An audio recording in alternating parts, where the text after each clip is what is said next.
Hello viewers, যারা class 8-এ পড়ছো তাদের আজকে আমি সেকেন্ড ইউনিট টেস্ট পরীক্ষার একটা গুরুত্বপূর্ণ সাজেশন প্রশ্ন পরিবেশ বিজ্ঞান থেকে বলে দেবো। তাই যারা পরীক্ষা দিতে যাচ্ছ 1 তারিখে তাদের কিন্তু পরীক্ষা যাওয়ার আগে এগুলো একবার ভালো করে দেখে যেও, এটাই আমি রিকোয়েস্ট করব। হিম মিশ্রণের একটি ব্যবহার লেখো। লোহার চামচের উপর নিখিলের প্রলেপ দিতে হলে ক্যাথোড হিসেবে কাকে ব্যবহার করা হয়?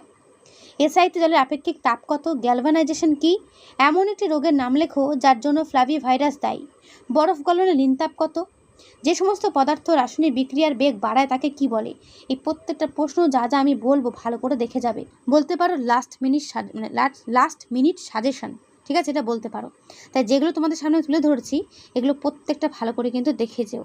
তোমাদের পরীক্ষাটা কিন্তু 50-এর মধ্যে হবে। 50-এ 50 যদি পেতে চাও অবশ্যই পরীক্ষা দিতে যাওয়ার আগে এই লাস্ট মিনিট সাজেশন প্রশ্নগুলো অবশ্যই দেখে যেও। আমি যেগুলো তোমাদের সামনে তুলে ধরছি হাইলাইট করে রেখেছি, এগুলো ভালো করে দেখবে। সিজিএস পদ্ধতিতে বরফ গলনে লিনতাপ কত? অনুঘটক কি? ম্যালেরিয়া রোগ কোন মশা ছড়ায়? রোগের দুটি লক্ষণ কি? কার্প কাকে বলে? তাপগ্রহী তাপমোচী পরিবর্তন কাকে বলে? উদাহরণসহ। ঠিক আছে, যে সমস্ত প্রশ্ন এখানে দেখতে পাচ্ছ এগুলো প্রত্যেকটা তোমাদের পরীক্ষাতে আসার মতো, এগুলো ভালো করে দেখে যাবে। ঠিক আছে, আর আমি তো ফুল সাজেশন ভিডিও তোমাদের আগে দিয়েই রেখেছি। যারা ওটা এখনও দেখোনি তারা কিন্তু অবশ্যই চ্যানেলে এসে দেখে নিও। সেখানে ক্লাস 8 প্লেলিস্ট ফলো করবে, সেখানে পরিবেশ বিজ্ঞান কেন, পরিবেশ বিজ্ঞানের পাশাপাশি অন্যান্য সাবজেক্টের সাজেশন ভিডিও পেয়ে যাবে।